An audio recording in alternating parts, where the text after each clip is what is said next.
Locked out of your iPhone? Let's get you back in. No stress, no passcode required. So, you forgot your passcode. Hey, it happens to the best of us. Here's how to unlock your iPhone 13 safely, step by step. First, remember, this process wipes your iPhone completely, but you can get your stuff back if you've got a backup. And you'll need your Apple ID and password at the end. Option 1.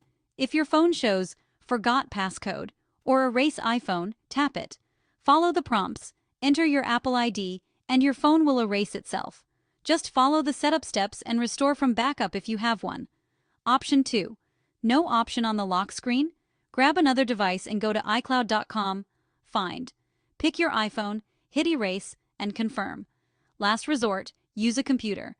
Put your iPhone in recovery mode, connect to your computer, and hit restore. That's it. Easy, right? Just remember to back up next time. Your future self will thank you.